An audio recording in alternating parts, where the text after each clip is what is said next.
Muy buenas noches a todos y a todas. Una alegría una vez más estar con todos ustedes. Estoy seguro que en esta horita en la cual yo voy a hablar y voy a proponer algunas cosas que nos vienen directamente de San José de Calasanz, vamos a salir muy enriquecidos. La metodología va a ser muy simple. Desde este momento ya les pido que con la atención que les caracteriza, pues vayan recogiendo ideas que posiblemente son como esos destellos que pasan por nuestra mente y nuestro corazón, nos llaman la atención, despiertan algo en nosotros, lo van guardando, posiblemente es un interrogante, posiblemente puede ser algo que no entendieron, posiblemente puede ser un afianzamiento, o posiblemente puede ser un consuelo que han recibido, y eso lo vayamos organizando dentro de nosotros, guardándolo, para que después de que yo acabe de hablar, pues comencemos lo que yo decía ayer, que es una sesión no tanto de preguntas para que yo responda, sino sobre todo de un compartir, en el cual, por supuesto, puede haber preguntas, ¿verdad? Pero que sea un momento en el cual no solamente aprendamos sobre San José de Calasanz, sino que aprendamos de José de Calasanz. De hecho, en la oración que la Iglesia propone el día de su fiesta, dice que algo así como que aquel que veneramos hoy como maestro de sabiduría, lo imitemos como aquel que buscaba siempre la verdad. Pues esa búsqueda de la verdad que es Jesucristo, que a través de Calasanz hoy la vayamos encontrando de una manera mucho más profunda y mucho más asentada en nuestro propio ser. Comenzamos en el nombre del Padre y del Hijo y del Espíritu Santo. Amén. Señor, te damos gracias en esta noche porque la figura de San José de Calasanz no es una obra de arte guardada en un museo, sino que es un espíritu que vive en todos y cada uno de nosotros. Es la vida de santidad que nos invita a nosotros a salir de la mediocridad y de la rutina para no solamente ser buenos e inteligentes, sino ser santos y también ser sabios. Este maestro de sabiduría nos ayude con su intercesión. Y en especial yo quisiera poner hoy, bajo el amparo de nuestro fundador, José de Calasanz, y también el amparo de María, nuestra Madre, a el diácono Escolapio Orlando Rodríguez, que pasado mañana será ordenado sacerdote en Quebradillas, aquí en Puerto Rico. Que sea un sacerdote santo, un sacerdote que a imitación de José de Calasanz señale la ruta, sobre todo a los jóvenes y a los niños, para que lleguen a conectarse con Jesucristo, camino, verdad y vida. Te lo pedimos por Jesucristo nuestro Señor. Amén. Ayer hablábamos un poquito de lo que llamaríamos la filocalia o filocalia escolapia, que se conecta con la filocalia de los padres del desierto. Los padres del desierto decíamos que se iban al desierto no porque les gustase, porque fuera la moda, sino lo contrario, era la contramoda, porque la iglesia acababa en ese momento de ser perseguida, era la época de Constantino, y entonces la gente había caído en una especie de rutina, una especie de un ser administrativo meramente y mediocre. Y entonces ellos decían, esto no puede ser, no puede ser. Tenemos que hacer algo para reavivar una vez más aquel fuego que llevó a nuestros antepasados a ser mártires, a querer morir por causa de Jesucristo. Y entonces ellos se retiran al desierto para luchar contra sus propios demonios, para renacer en su propia estructura personal, y poquito a poco la acción del Espíritu iba haciendo de ellos auténticos maestros de sabiduría, y aunque ellos querían vivir en silencio, estaban constantemente visitados por mucha gente. Pero cuando decimos el desierto, no queremos decir allá a 1000 kilómetros de donde está el poblado, no. El desierto, das en cuenta que, por ejemplo, estamos hablando del norte de África, en la zona de Egipto, junto al Nilo, pues el desierto estaba posiblemente a 5 kilómetros de un poblado. Entonces tenían una cierta relación, había una cierta conexión, ¿verdad? Bueno, pues decíamos ayer que todo ese compendio de sabiduría de los padres del desierto se recapituló a través de los años en una colección de sabiduría, de dichos que se llamaban los apotegmas y que llevaban esa sabiduría oculta, pero muy práctica. No sé si ustedes han leído a Anthony de Melo. Anthony de Melo es un escritor indio, nacido en Goa, y aunque él era de origen portugués, y entonces ha escrito muchísimos libros y usa precisamente esta estructura lingüística, ¿no? de las sentencias que son muy finas, muy suaves, muy pequeñas, pero que te llenan de luz. Tiene libros como El canto del pájaro y otros muchos libros que ayudan precisamente a despertar con una sola fábula o con una sentencia, a despertarnos. No había descubierto esto, ¿verdad? Bueno, pues entonces este viaje era un viaje interior, el de los padres del desierto, para encontrar en lo más profundo del ser el tesoro que está oculto, y es la presencia de Dios, la imagen divina en que fuimos creados. De alguna manera era como una especie de búsqueda de la inocencia original, de la inocencia original. En alguna parte he leído que cuando la Iglesia Católica ha hablado tanto del pecado original, desgraciadamente nos hemos olvidado de hablar de la inocencia original en que fuimos creados. La inocencia original que muchas veces está perdida, ¿no? o que está perdida, pero que nunca perdemos la imagen. Entonces hay una cierta nostalgia, una vez más, a volver otra vez a nuestros orígenes, aquella imagen y semejanza en que fuimos creados. Y esto requiere de nosotros una atención muy particular. Pues bueno, nuestro santo fundador, San José de Calasanz, es un padre del desierto en este sentido, en que hizo un viaje interior a lo más profundo de su ser para que, descubriendo la basura que hay dentro, al final se quedase con el tesoro que era Jesucristo. Y hablábamos ayer de ciertas etapas cronológicas de su vida en la cual se iba demostrando que era una persona muy inteligente y que tenía unas grandes capacidades y que tenía un potencial incluso para poder haber sido un buen obispo en la Iglesia. Y eso es lo que él precisamente se pensaba en cierto momento. Por eso, entre otras razones, cuando va de España a Roma, va con esa intención, que no es ni más ni menos que una pequeña o grande ambición de ser un canónigo, para luego saltar el trampolín de la posibilidad de ser un obispo. Veíamos que cuando llega a Roma se pone a disposición o en la casa nada más y nada menos que del cardenal Colonna, Marco Antonio Colonna, perdón, y vivió allí en su palacio prácticamente desde 1592 a 1601, por tanto más de 10 años. ¿Qué ocurrió en ese momento en su vida? Que mientras veía que él quería esa ambición de ser canónigo, y lo tenía claro que lo iba a ser, en sus cartas lo expresa con claridad, bueno, pues se da cuenta que hay otros que también lo quieren ser, y entonces él se llena de una frustración tremenda, hasta que poco a poco se llena sobre todo de una vergüenza tremenda por ver que un clérigo, o clérigo no solamente él, sino otros, estaban peleando por cosas tan mundanas con apariencia de santidad. Y será prácticamente en el 1595, por tanto estamos 3 años después de su llegada a Roma, cuando él cae del burro, es decir, cae de su ambición.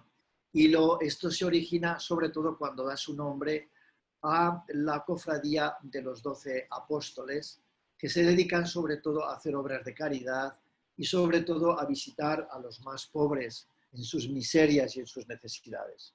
Entonces él empieza a hacer un proceso personal, como los padres del desierto, de búsqueda de su propio ser, va descubriendo la basura que ha ido amontonando y poco a poco la va echando. Gracias a Dios, como decíamos también, se encontró con los padres carmelitas descalzos, la primera generación de carmelitas descalzos que llegan de España a Roma, y que da la casualidad, no la casualidad, la deincidencia de que efectivamente uno de ellos o dos de ellos Juan de María y padre Domingo Ruciola, serán sus directores espirituales y le harán comprender que lo que estaba anhelando era pura basura, que lo importante es seguir a Jesucristo. Entonces él empieza a hacer ese proceso interior de conversión dentro de la conversión. Era bueno, pero ahora empieza a ser mejor. Todavía no es santo.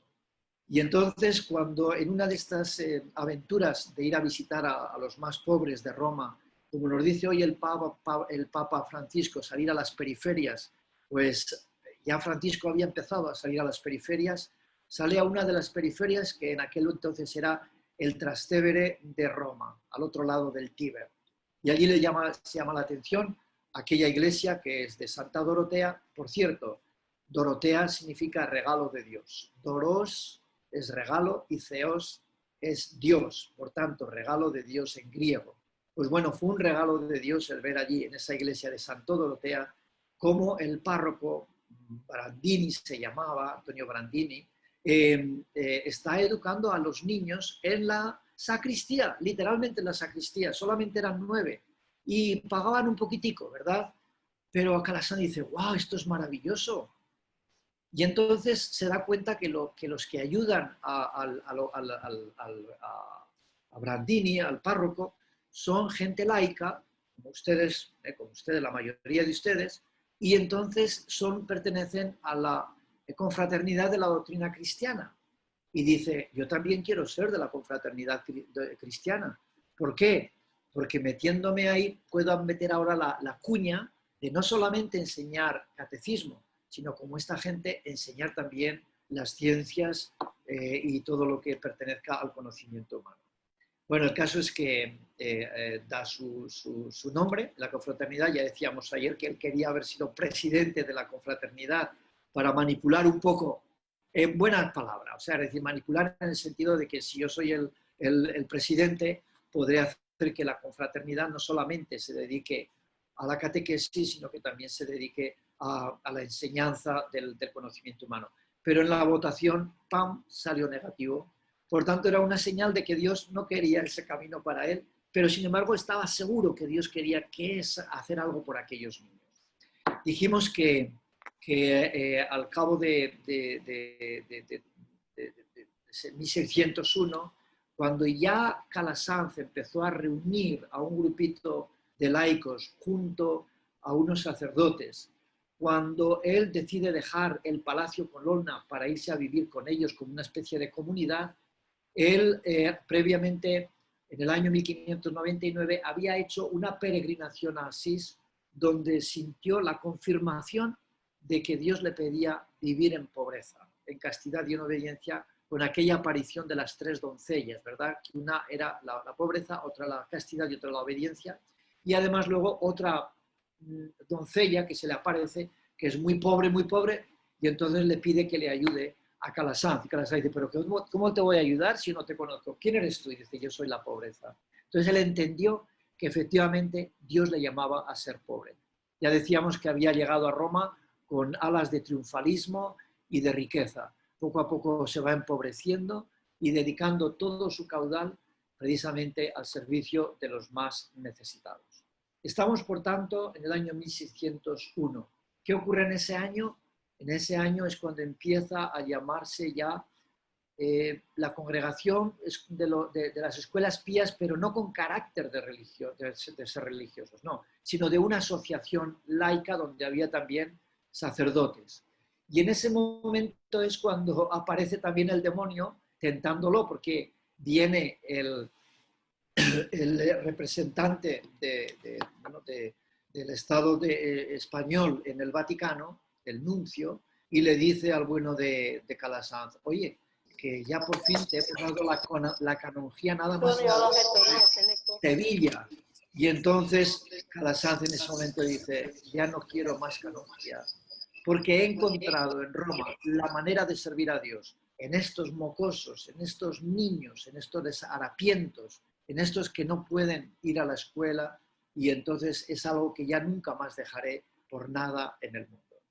Fíjense que esta claridad de Calasanz no nace solamente de un proceso racional, intelectual, sino que nace de una sabiduría. Es un momento, como llamaríamos un kairos, es el momento de Dios en el cual tú descubres algo que solamente por la gracia de Dios es posible descubrir. Bueno, pues desde ese momento Calasanz da absolutamente todo su ser para que vaya tomando cuerpo esa intuición que el Espíritu Santo le inspiró.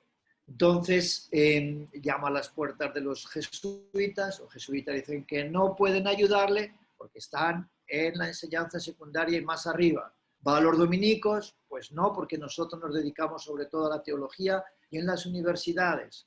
Va a los maestros regionales, que serían como los maestros nacionales hoy, que se dedicaban pues a los niños, ¿verdad? Y hacían lo que podían, eran muy mal pagados, porque ya decíamos ayer que el concepto que se tenía de la escuela en tiempo de Calasanz era que era la cloaca de la sociedad, literalmente la cloaca de la sociedad, porque los niños que acudían a las escuelas populares, de rionales en aquel momento se llamaban así, pues eran los más pobres y los más desgraciados, ¿verdad?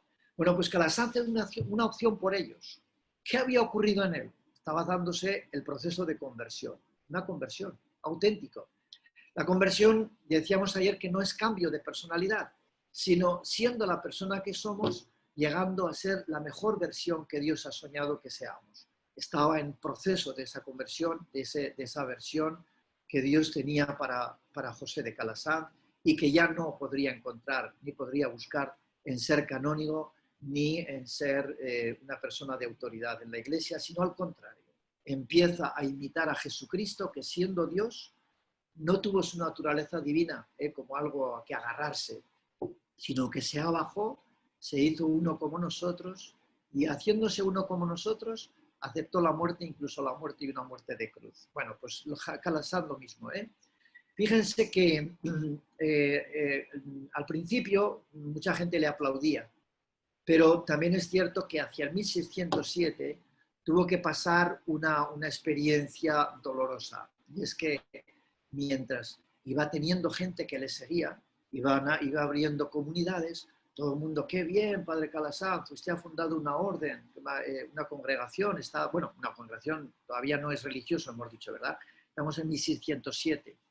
Pero ha dejado ya el Trastevere, porque había aumentado el número inmensamente, el número de estudiantes, ya eran en este momento más de 500, entonces tiene que dejar el Trastevere y se va a un palacio, una casa que tenía un cardenal, y es el Palacio Vestri, el cardenal Vestri. Bueno, pues mientras estaba allí en esa escuela, él estaba poniendo una campana para llamar a los niños a la escuela. En aquel momento no había timbres, no había internet, no había teléfonos. Entonces tenía que poner la campana como cuando éramos nosotros pequeños en nuestro pueblo, en Cuba o en Puerto Rico, depende de donde cada uno de nosotros venga, ¿verdad? Bueno, el caso es que se sube a una escalera y en ese momento, mientras está fijando la campana, se cae al suelo y entonces se rompe la pierna. ¿Les recuerda esto a la caída de Calasanz cuando era un niño en Peralta de la Sal, que fue a matar al demonio? Aquí de nuevo se repite la experiencia, pero en este momento cae sobre el suelo y se rompe prácticamente la pierna, de tal manera que ya desde entonces ya se quedará cojo para toda la vida. ¿Por qué es importante esta experiencia? Porque tiene que permanecer durante 6 meses inválido, sin hacer absolutamente nada. Y como hacía poquito que habían empezado la experiencia de las escuelas, el peligro sería que al estar inmovilizado el fundador, todo se viniese abajo. Y sin embargo, no fue así, sino que al contrario, tuvo una mayor fortaleza. Y esto es señal de que es la obra de Dios. La obra de Dios se confirma cuando, a pesar de que nosotros hayamos empezado algo, aunque no estemos allí, funciona. Si funciona y además nosotros sabemos ponernos ahí a un ladito, señal de que Dios está trabajando. De lo contrario, podemos poner nuestro personalismo y muchas veces con nuestra persona acaba todo aquello que comenzamos. Calasanz entonces comprendió en esa experiencia de 6 meses inválido lo que significa la acción de Dios a pesar de su retiro. Siguen adelante y entonces ocurre una cosa muy interesante, fíjense. En el 1614, Calasanz vuelve a ir otra vez a Asís, y ahora sí que tenemos la fecha concreta, es el 2 de abril de 1614. Y alguien diría, ¿por qué va a Asís el día 2 precisamente de abril? Bueno, pues porque en tiempo de San Francisco de Asís, el mismo Francisco de Asís, estando allí en Asís, en la iglesita de la Porciúncula, que es una iglesita pequeña, dedicada a María de los Ángeles, y el 2 de abril es Nuestra Señora de los Ángeles, perdón, no es el 2 de abril, 2 de agosto, estamos hablando del 2 de agosto. El 2 de agosto es el día de Nuestra Señora de los Ángeles. Él está orando, Francisco de Asís, y entonces tiene una visión de la Santísima Trinidad y entonces le pide al Padre, por favor, no sé por qué, ¿verdad? Son esas experiencias místicas, que todo el que venga aquí a Asís en esta fecha pueda tener un perdón total de sus pecados. Y entonces, después de tener esa experiencia, fue Francisco de Asís al Papa y le contestó todo, le habló de toda esta experiencia, ¿no?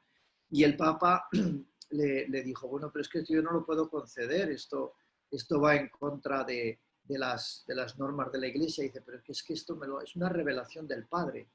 Y entonces el Papa accede a que todo aquel que vaya el 2 de abril a Asís a rezar en la Porciúncula tenga, no me sale ahora la palabra, bueno, el perdón de sus pecados, ¿verdad? Y esto es muy importante, 2 de abril no, 2 de agosto, vamos a ver, 2 de agosto. Entonces él va el 2 de agosto allá, de 1614, estoy hablando ahora de José de Calasanz, y ahí tiene nuevamente una confirmación clara, pero ya de que él tiene que ser religioso. Hasta ahora era clérigo secular, pero en ese momento tiene una confirmación clara de que él tiene que hacer los votos de pobreza, de castidad y de obediencia. ¿Cuántos años tenía José de Calasanz? 57 años. 57. Y en el 1617, exactamente cuando él tenía 60, hace sus votos de vida religiosa, que luego en el 1621 serían los votos solemnes, ¿verdad? Porque en 1617 empieza a ser ya la congregación de los clérigos regulares pobres de la Madre de Dios de las escuelas pías. Ahí ya sí que son congregación religiosa. Bueno, pues pasaría hasta el 1621 cuando Calasanz sueña con que la orden que él había fundado por la tesonera paciencia suya, pero sobre todo por intervención del Espíritu Santo en él, pues que tenía que ser también orden. Fíjense que ustedes han oído hablar una orden religiosa y una congregación religiosa. Bueno, pues prácticamente es lo mismo, porque todos tenemos los 3 votos de pobreza, castidad y obediencia. Pero cuando dices orden religiosa es canónicamente como algo mucho más fuerte, ¿eh? Tiene un sentido mucho más acentuado de perennidad canónica, etcétera, etcétera. Bueno, pues él pide que sea aceptada, a la Iglesia le pide que sea aceptada su obra como una orden. Y entonces había un cardenal que se llamaba el cardenal Colonna, Miguel Ángel Colonna, que era el encargado o el delegado del Papa para encargarse de la aprobación o de la supresión de las instituciones religiosas. Y el cardenal le dice, ni hablar, porque hay un concilio, el concilio IV de Letrán, que tuvo lugar pues, en el siglo XIII, y dice que ya no se admitirán nuevas órdenes religiosas. Por tanto, ¿usted cómo me viene a pedir aquí una nueva orden religiosa? Y entonces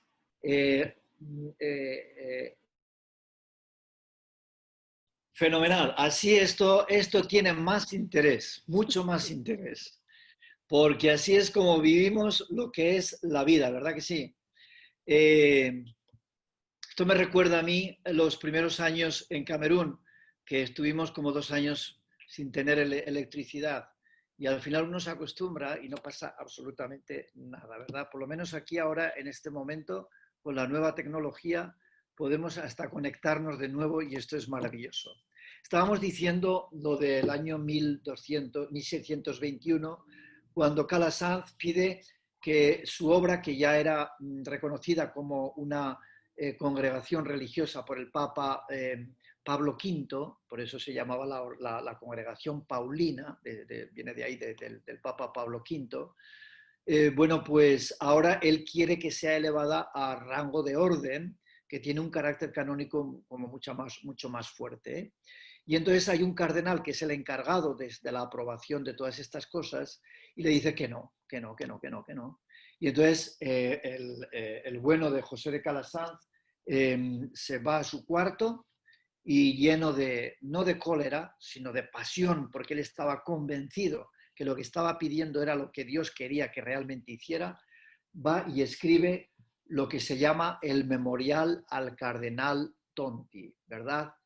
Ya decíamos que Tonti no significa tonto, sino es el Tonti, es el apellido, y el nombre de aquella persona era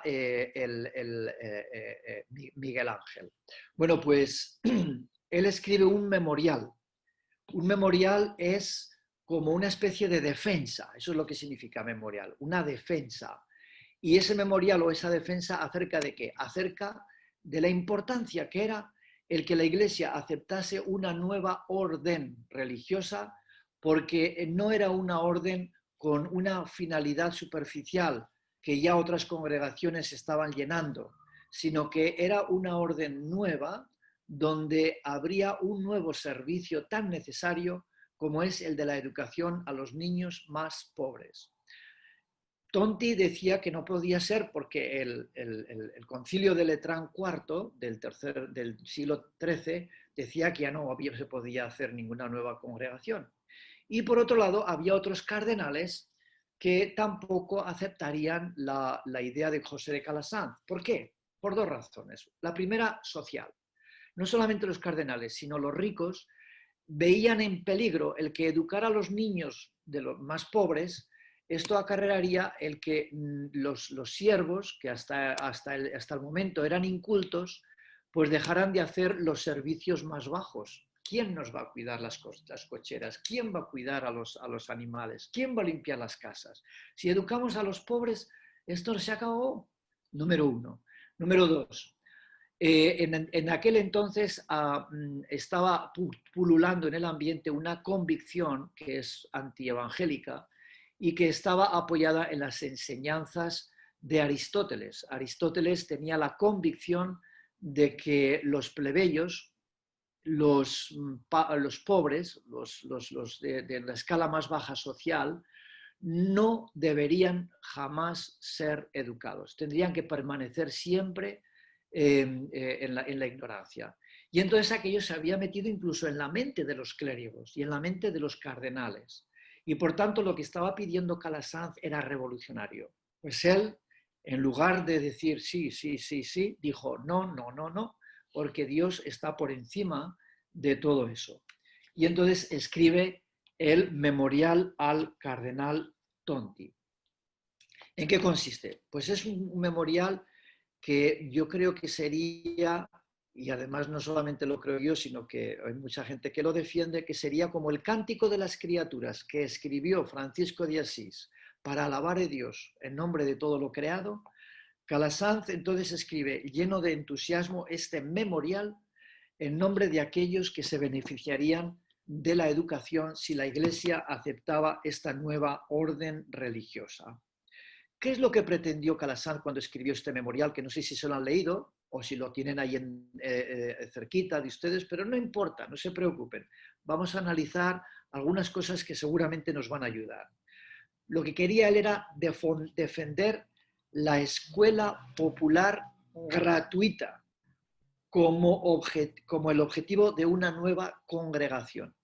De tal manera que esta nueva congregación tendría 3 votos: pobreza, castidad y obediencia, y a la vez tendría un 4.º voto, que sería el de educar a la niñez y a la juventud. De hecho, hoy los escolapios tenemos 4 votos, no solamente 3: pobreza, castidad y obediencia, sino también el voto de educar a los niños y a los jóvenes. Entonces, él escribe de una manera desordenada. Fíjense que Calasanz era muy ordenado a la hora de escribir. Pues bueno, escribe un memorial que está lleno de pasión, apenas tiene orden. Por tanto, eso me consuela a mí, porque cuando yo escribo hago lo mismo. No tengo ningún orden ni concierto muchas veces. No sé ni por dónde empiezo ni lo que voy a decir, pero me va saliendo todo como si fuera una madeja de donde poco a poco, estirando de la cuerda, va saliendo todo el contenido. Pues bien, él viene a decir lo siguiente: este ministerio de esta nueva orden es algo que es insustituible, nadie lo puede sustituir. Y entonces, si dejamos de hacer este bien a los niños, los estamos condenando a que vivan en la ignorancia, número 1. Él está hablando además de que es importantísima la educación, porque educar no es solamente instruir, sino que es, como hemos dicho, y a imitación de los padres del desierto, iluminar el corazón para descubrir el tesoro que llevamos dentro y para que salga a flote. Y cuando a un niño lo liberamos de la ignorancia, le estamos dando las armas, o mejor dicho, más que las armas, no me gusta la palabra, la herramienta para ser la mejor versión que Dios quiere que sea. Él además dice que eso del concilio de Letrán, que dice que no hay que poner nuevas órdenes, dice, bueno, eso será para las órdenes que no ofrecen nada nuevo, pero esta orden ofrece algo tan maravilloso, tan insustituible, que si la Iglesia no lo aprueba, está haciendo un daño tremendo a la sociedad y también a sí misma. Él dice también que además, a través de este ministerio, se va a beneficiar no solamente el niño como tal, sino también los padres que sueñan y quieren lo mejor para sus hijos. Y no solamente los padres y las familias, sino también la sociedad entera, que estará construida en los valores de algo nuevo que está basado en la justicia, en el amor y en el respeto mutuo. Y por eso Calasanz llega un momento en este documento que se llama Memorial al Cardenal Tonti, en el que habla impresionantemente bien de la educación, porque dice, este es el ministerio, fíjense, el más digno, el más noble, el más meritorio, el más beneficioso, el más razonable, el más agradable a Dios, el más de agradecer y el más glorioso. Está haciendo un cántico de alabanza a la educación. Hoy día los grandes de la tierra, por ejemplo, vamos a suponer Mahatma Gandhi o, por ejemplo, Nelson Mandela en Sudáfrica, ellos lo decían claramente, además sin ambajes. Si tú quieres que una sociedad vaya por donde tiene que ir, y si tú quieres ver a una persona feliz, no le des dinero, no le des poder, dale sobre todo educación para que se pueda valer por sí misma. Pues por ahí iba nuestro santo fundador de una manera tan increíblemente apasionada, que hizo que inmediatamente, cuando el cardenal Tonti leyó y releyó aquel documento, de ser enemigo número 1 de la idea de Calasanz, se convierte en un apasionado seguidor de Calasanz y entonces aprueba sin ambajes el que aquella congregación se convierta en orden religiosa. Para su conocimiento, esto solamente para su conocimiento. Los escolapios somos la última orden religiosa como orden canónica. Después de nosotros, todas las órdenes que se han fundado y que se fundarán son congregaciones religiosas. Pero con nosotros se acaba esta línea de lo que es las órdenes religiosas, que por cierto la nuestra es una orden clerical, ¿verdad? hoy mismo me ha llegado a mi despacho, a mi mesa, un artículo de un sacerdote. Lo he compartido por WhatsApp con mucha gente, lo podré seguir compartiendo todavía con más. Es un sacerdote americano que precisamente hoy en la parroquia de Todos los Santos de Nueva York ha hecho una homilía excepcional de alabanza a San José de Calasanz y a los Escolapios.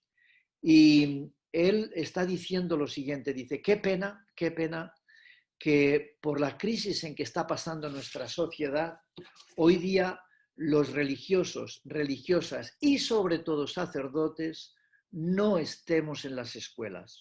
Y es verdad, es verdad. Un sacerdote en una escuela es algo maravilloso, porque un sacerdote en una escuela, fíjense, no solamente está en la escuela, el sacerdote está en el patio, juega con los niños, en la cancha de baloncesto, de voleibol, habla con los niños y cuando los ve decaídos, les invita a que se abran. Desde esa conexión con ellos se puede conectar con los padres. Y cuando un escolapio, un sacerdote, está en un colegio, una escuela, más allá de dar clase, además está ofreciéndoles los sacramentos, la posibilidad de acercarse al Señor, no solamente la Eucaristía, sobre todo, pero también el sacramento del perdón. Es un regalo maravilloso. Y hoy día eso ha desaparecido. No, no ha desaparecido porque no ha desaparecido ni desaparecerá jamás.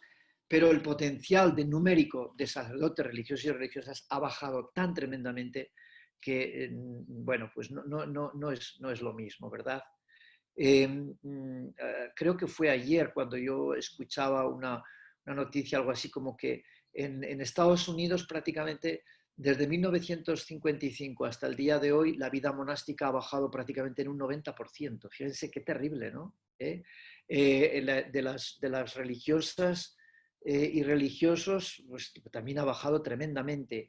Y eso coincide con que mientras en el 1955 había unos 7 millones de alumnos en las escuelas católicas en Estados Unidos, hoy día escasamente es 1 millón.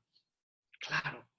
Entonces este sacerdote que se llama, vamos a ver si lo tengo aquí, el padre, bueno, no lo tengo, sí, aquí lo tengo, Peter Stravinskas, parece que tiene un nombre como polaco, ¿verdad? Peter Stravinskas, este dice que al desaparecer los sacerdotes de las escuelas, también se ha perdido un gran sostén para la pastoral vocacional incluso, ¿verdad? Y bueno, dice incluso cara a los obispos y el que muchos de ellos no valoraron la educación católica y entonces quitaron a los pocos sacerdotes que había en la escuela y los pusieron en las parroquias. Bueno, sea como sea, el cardenal Tonti, el memorial cardenal Tonti, ¿de qué manera esto puede ayudarnos a nosotros en nuestra vida personal? Miren, cada uno de nosotros somos educadores que nos educamos a nosotros mismos y desde la educación que nosotros nos ofrecemos a nuestro propio ser, estamos educando también a los demás. ¿Saben ustedes aquel dicho popular, pero que a mí me convence totalmente? Los niños y los jóvenes no nos imitan, sino que ellos nos obedecen, no nos obedecen, sino que ellos nos imitan. Yo puedo decirle a un niño que sea bueno y que hable la verdad y que vaya a misa todos los domingos, si yo no soy tan bueno como quiero que él sea. Si yo digo mentiras y además no voy a misa los domingos, ese niño al final, aunque me obedezca durante, bueno, me obedezca durante unos, qué sé yo, a lo mejor hasta 1 o 2 años, al final me va a imitar y dirá, ah, pues si el padre Fernando o si mi papá o mi mamá hace esto y aquello, pues es señal de que está bien, yo también lo voy a hacer. Por tanto, qué importante categóricamente es el tener en cuenta la importancia de que somos educadores cuando nos educamos a nosotros mismos y como consecuencia cuando educamos también a los demás. Es importante también reconocer algo que para Calasanz es importantísimo y es que la educación para Calasanz no consiste solamente en los conceptos, sino en bajar de los conceptos al corazón donde se encuentra la capacidad de amar y ese encuentro con el Señor, lo que llamamos la experiencia religiosa, para que luego se exprese a través de nuestras manos, que es nuestra voluntad. Como él tenía muy claro que esto era un trabajo humano, pero que a la vez era divino, porque él consideraba que un educador era como el ángel de la guarda, custodio de los niños, entonces él le daba mucha importancia a la oración. Y por eso en todas sus escuelas, cada media hora más o menos, había un grupito de 11 o 12 niños dirigidos por una persona, un sacerdote o un laico, ¿verdad?, que llamaba y estaban en la capilla orando. ¿Por qué orando en la capilla? Porque a eso le llamaba la oración continua, porque creía en la comunión de los santos. Porque mientras los sacerdotes o los escolapios o los enseñantes estaban con los niños, ellos estaban haciendo una palanca, ¿verdad? Y al cabo de 15 minutos o 20 minutos venía otro grupo, y luego otro grupo, otro grupo, otro grupo. Y esto lo estamos reganando en este momento en nuestras escuelas a nivel mundial. Estamos otra vez volviendo a lo mismo. ¿Por qué? Porque nos damos cuenta de la importancia que es no solamente el trabajo de estar ahí al pie del castillo, del cañón, sino también necesitamos la fuerza de la oración. Calasanz, además, es el inventor de un método de enseñanza que se llama el método preventivo. ¿Qué sería el método preventivo? Por decirlo en unas palabras, antes de caer, evita el caer, ¿verdad? Antes de caer en algo malo, conoce lo que es bueno y lo que es malo y evita lo que es malo para que luego que curarte. Por tanto, en lugar de ser el método curativo, que es a posteriori, después de haber caído, pues esto le llama José de Calasanz el método preventivo, que consiste en abrir la mente del niño, del joven, para que conozca lo que es bueno y lo que es malo, y después pedir la capacidad del Señor para que pueda aceptar siempre ir caminado hacia lo bueno. Qué bueno que esto también es para nosotros, porque no solamente para los niños, también para nosotros. Es decir, conocer aquello que es bueno, aquello que es malo, aquello que me hace daño, aquello que no me conviene. Y entonces, en lugar de decir, bueno, por un momentito me voy a dar un gusto, no, por 2 momentitos, y al final se convierte en una adicción, ¿no? No, tenemos que ser conscientes de aquello que me hace bien, aquello que no me hace bien, y después optar por el bien porque sé que esto es lo que realmente va a hacerme mejor persona. Este método le llamaba Calasanz el preventivo. Y él tenía tan claro, tan claro, tan claro, que la educación es un ministerio angelical, por así decirlo, donde la gracia de Dios actúa a través del educador, que él apenas confiaba en los castigos físicos.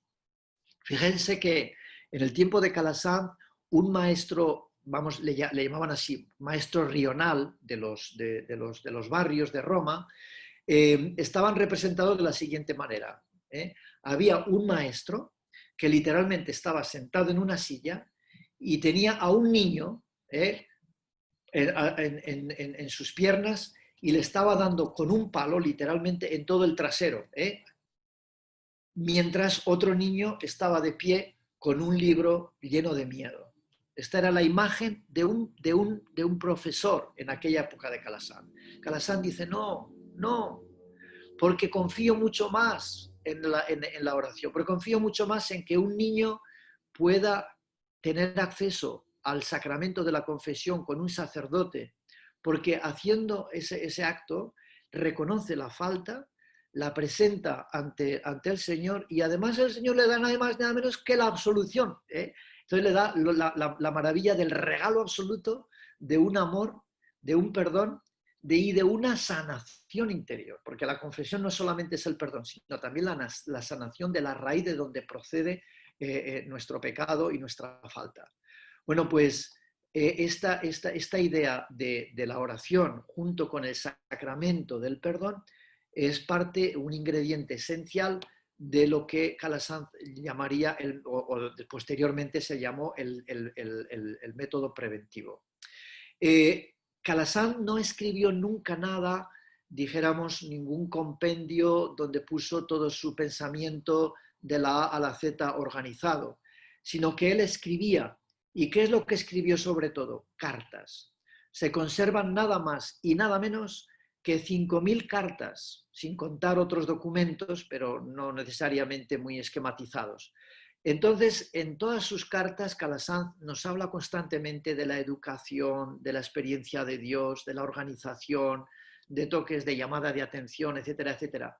Y se supone que si conservamos 5.000 cartas escritas de una persona en aquel tiempo de la historia, seguramente Calasanz llegó a escribir más de 10.000, porque más de la mitad seguramente se han perdido y posiblemente a lo mejor hasta pudiéramos encontrar posteriormente otras.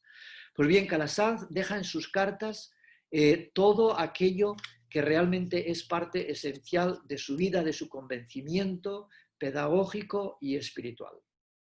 Bueno, pues me voy a adentrar un poquitín, durante un minuto, unos minutos, y queda ya muy poquito para yo acabar, en algún tema de la espiritualidad. En una de sus cartas, Calasanz escribe a un escolapio y dice: si considera los despropósitos que le pasan por la imaginación de la mañana a la tarde, debiera estar siempre en la presencia de Dios y verá que no sabe dar 2 pasos sin caer, que es dejar de mirar a Dios y ver en el pensamiento y la imaginación a las criaturas. Fíjense qué cosa más bonita dice, ¿no? Tenemos que darnos cuenta de lo que pasa por nuestra imaginación. Teresa de Jesús, ¿cómo le llama a la imaginación? La loca de la casa. Psicológicamente hablando, hoy día los psicólogos nos dicen lo mismo, no sé si suena esa palabra, pero sabemos, y esto lo vuelvo a repetir para los que me han oído 40.000 veces, que cada día desde que me levanto hasta que me acuesto pasa por mi mente 80.000 pensamientos vagos o volátiles. Si esos pensamientos son sin sentido, son negativos, ¿qué ocurre? Que están acelerando mi proceso negativo de pensar, y el pensamiento es el origen de mis acciones, y mis acciones son el origen de mis hábitos, y mis hábitos dan como proceso final la persona que yo soy. Por tanto, tenemos que cuidar mucho, y esto Calasanz lo tiene, dice: fíjense los despropósitos que le pasan desde la mañana a la tarde, porque si dejamos de mirar a Dios, entonces somos como niños que no saben andar y se caen.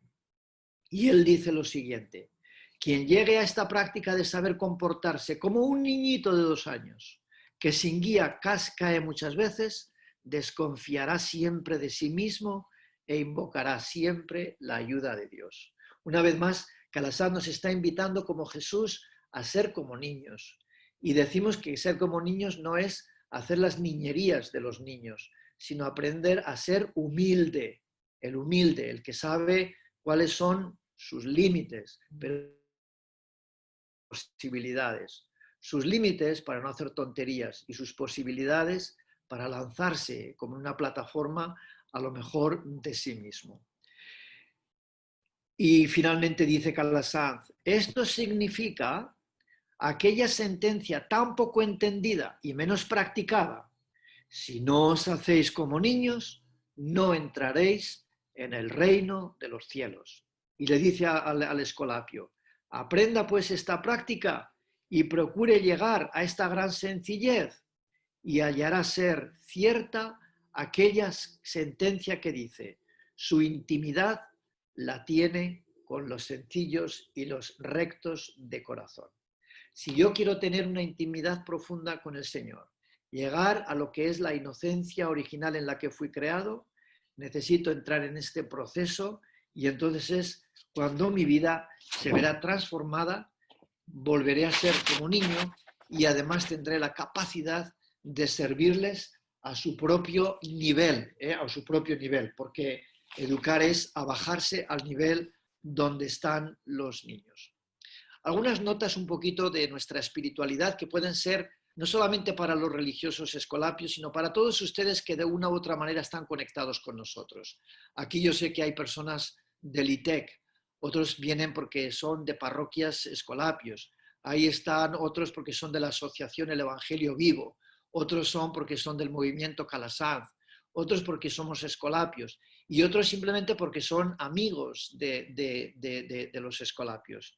Pues bueno, a todos ellos les puede hacer bien lo que voy a decir. Primero, la espiritualidad que descubrimos en Calasad es una espiritualidad que llamamos mixta. ¿Por qué se llama mixta? Porque es aquello que decía Calasad. Nosotros somos María contemplando a Jesús, pero Marta sirviendo a los niños. Y no tiene que haber desconexión.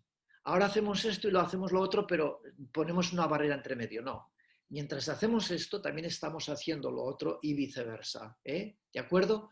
Obviamente habrá momentos en los cuales necesitaré ser como María a los pies de Jesús, pero siempre tendré que estarlo haciendo bajo la mirada absoluta de un amor incondicional del Dios que me ama. Es aquello que hicimos, recuerden, un taller que hicimos que lo llamábamos orar sin protocolos, ¿verdad? Es decir, el orar sin protocolos significa crecer en la consciencia permanente de que estoy bajo la mirada de un Dios que haga lo que haga, siempre está conmigo y está a favor mío. También estamos invitados a dejarnos guiar como niños de 2 años, lo acabamos de decir, que se caen sin la ayuda de Dios y por eso confiamos siempre en Él, especialmente cuando más débiles somos. Estamos llamados a nunca divorciar nuestra vida de oración con nuestra vida de acción y con nuestra vida de comunidad. En el caso de ustedes, pues familia. En mi caso, también con mi familia humana, claro, porque yo tengo una familia, yo tengo mis hermanos. Mis padres ya murieron, pero también con ellos me tengo que relacionar y tengo que relacionarme bien. Bueno, pues nunca disociar lo que es la oración de lo que es el amor que nos debemos y luego la acción que llevamos a cabo. Y por tanto tiene que haber esa triple conexión entre orar, vivir conectados y hacer. Las 3 cosas siempre muy juntos. La oración para el escolapio, se saca también de las enseñanzas de Calasanz, es sobre todo una relación con aquel que sabemos que nos ama. Esto es una convicción de Teresa de Jesús, pero José de Calasanz es teresiana también. Él estudió las obras de Teresa de Jesús y también, ya lo hemos dicho antes, fue muy influenciado por Juan de la Cruz, ya que sus directores espirituales en Roma fueron carmelitas descalzos. Pues bueno, orar es tener una relación. No es tanto la repetición mecánica de oraciones, sino orar es relacionarte con aquel que sabes que te ama. También la oración es una búsqueda de un Dios que no está afuera, sino que está adentro de nosotros. Muy importante esto. Para Calasanz esto era esencial. No está afuera, sino que está dentro de nosotros. Y esto también era una convicción que aparece en el cántico espiritual de Juan de la Cruz, en el primer capítulo ya cuando dice, ¿a dónde te escondiste, amado? Bueno, pues él lo explica y dice, no busques a Dios hacia afuera, que te vas a cansar, que te vas a despistar, búscalo dentro. Y una vez que lo encuentres dentro, verás que afuera está por todas partes. Más que búsqueda, la experiencia de Dios para un escolapio, para nosotros que estamos en este taller, más que búsqueda, la experiencia de Dios en la oración es el crecimiento en la consciencia profunda de una presencia que me habita, de un misterio que se llama Dios. Recuerden que la vida no es un problema para ser resuelto, no, es un misterio para ser vivido. Y el misterio se descifra, el problema se resuelve. Yo no soy un problema, yo soy un misterio que se va descifrando poquito a poco y por eso necesito la fuerza del Dios que habita dentro de mí para que a través de la oración pueda leer cada acontecimiento como si fuera palabra de Dios. La oración del escolapio es una oración cristocéntrica. ¿Qué significa? Centrada en Cristo y sobre todo en Cristo crucificado. Pero atención, Cristo crucificado nos lleva al Cristo resucitado. En tiempo de Calasanz esto no era parte de la teología suya, eran muy centrados en la pasión, en el crucificado. También hoy tenemos que centrarnos en el crucificado. Pero si nos quedamos en el crucificado sin el resucitado, nos estamos quedando a mitad camino. Si nos quedamos en el resucitado sin el crucificado, nos estamos engañando. Por tanto, las dos cosas, para que se comprenda aquello de que de la luz, de la cruz vamos a la luz. También es una oración sacramental, es decir, entendemos que los sacramentos son importantes y son el culmen y la fuente de nuestra vida. Culmen y fuente de nuestra vida. La Eucaristía, por ejemplo, el culmen, claro, porque es ahí donde estamos, somos iglesia, pero a la vez es la fuente de donde ganamos unas energías para que cuando el sacerdote vayamos en paz, digamos, ahora voy a ser testigo de aquello que acabo de vivir.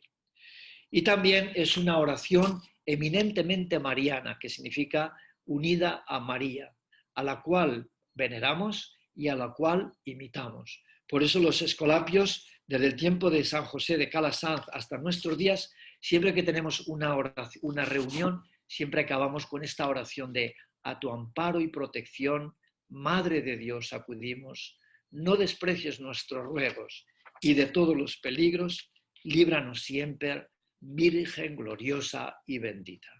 Y antes de acabar, y estoy a punto de acabar, recuerden que un escolapio y ustedes también debemos ser colaboradores de la verdad, cooperadores de la verdad con mayúsculas, que es Cristo, y tenemos que cooperar. ¿En qué sentido cooperar? Ser intermediarios entre el Cristo, que es la verdad, y aquellas personas que Dios pone en nuestro camino, para que nosotros, conectados con esa verdad que es Cristo, podamos ser puentes y otros puedan llegar a conocer esa verdad que para nosotros ya está siendo poco a poco una convicción profunda. Y también una cosa importante para una espiritualidad escolapia es seguir aprendiendo a aprender. Es decir, tenemos que estar siempre en proceso de aprender. Y atención a una cosa, nosotros que ya tenemos una edad bastante avanzadita, quizás incluido el padre Mario, siempre tenemos que aprender muchas veces desaprendiendo lo malamente aprendido. Parece un juego de palabras, pero es verdad, ¿no? Desaprender lo malamente aprendido para que podamos abrirnos a las nuevas enseñanzas del Maestro, que nos enseña una manera nueva siempre de vivir. Y finalmente, recuerden, o les voy a comentar, o les voy a simplemente a leer una sentencia de José de Calasanz, que sufrió muchísimo. Por eso el Papa Benedicto XIV, en 1748, cuando José de Calasanz fue beatificado, le llamó a José de Calasanz el Job de la nueva alianza, porque es que cuando ya estaba a punto de morir, en el año 1646, por tanto 4 años antes de morir, y Calasanz murió a los 91 años, el Papa Inocencio X mandó un escrito en el cual prácticamente lo que había hecho Calasanz quedaba totalmente desaparecido. Calasanz murió, dijéramos, humanamente fracasado, pero desde el punto de vista de una persona que buscaba a Dios, tremendamente glorificado. Y cuando llegó aquel escrito del Papa Inocencio X, de feliz memoria, ¿qué es lo que dijo Calasanz? Se fue a la capilla y dijo, el Señor me lo dio, el Señor me lo quitó, bendito sea el nombre del Señor. Padeció muchas injurias, fue llevado prisionero a la Inquisición en el Vaticano, junto con toda su congregación religiosa. Fue literalmente humillado en las calles por las calles de Roma cuando era un ancianito de cerca de 90 años, fíjense. Y sin embargo, él estaba siempre asido de la mano de Dios y llamaba a todos y decía, no se preocupen, esto es una injusticia. No decía, vamos a obedecer simplemente, no. Él obedecía, pero una obediencia también un poquito reivindicadora de lo que Dios había hecho en él, en su vida y a través de él. Y entonces, en un momento, a una persona le revela lo siguiente, dice, yo sé de una persona, hablaba de él mismo, que con una sola palabra que le habló el Señor en su corazón, fue capaz de soportar con mucha paciencia y alegría 10 años de dificultad y de grandes dificultades. Y así es lo que hizo Calasanz. Él supo escuchar la voz del Señor y con una sola palabra que le dictó al oído de su corazón, él supo capaz de soportar años y años y años de dificultades. Y ahora sí que acabo relatándoles el momento en que Calasanz moría un 25 de agosto del 1648. El cronista de la casa, padre Caputi, así se llamaba, dejó un relato conmovedor de su muerte que transcribo debajo a punto ya de acabar esta narración. Eran aproximadamente las 12 de la noche. Los dos padres que lo cuidaban, a Calasanz, pensaban que ya estaba agonizando. Tocaron la campana de la comunidad y todos, padres y hermanos, bajaron. De rodillas el padre Castilla entonó la recomendación del alma. Nuestro padre ya agonizante rezaba con los ojos levantados. Se asemejaba a una persona saludable que recitaba sus oraciones. Permaneció en esa posición hasta que oímos el sonido del reloj de la madrugada. Inmediatamente, levantándonos como si quisiera bendecirnos, entró en la agonía real. Los continuaban recitando la letanía de los santos y expiró su último aliento mientras pronunciaba claramente los nombres benditos de Jesús y de María. Y así entregó su alma al Creador. Era la 1:30 de la madrugada del 25 del mes de agosto. Mientras el padre agonizaba, todos los padres y hermanos lloraban tiernamente por su amado progenitor. Pero tras expirar, todos se llenaron de una alegría contagiosa, tan grande, que comenzaron a abrazarse unos a otros. La alegría era tan profunda por dentro y por fuera que pareciera que no había muerto, sino que había resucitado. La colmación de todos era tan grande que todos parecían borrachos de amor divino. Así acabamos, y así acaba la vida de un santo. Se dice que así como vivimos, así morimos. Así como Calasanz vivió, así murió. Como una persona buena, camino de la santidad, como un santo. A tu amparo y protección, Madre de Dios, acudimos. No desprecies nuestros ruegos y de todos los peligros. Virgen gloriosa y bendita, defiende siempre a tus hijos. En el nombre del Padre, y del Hijo, y del Espíritu Santo. Amén.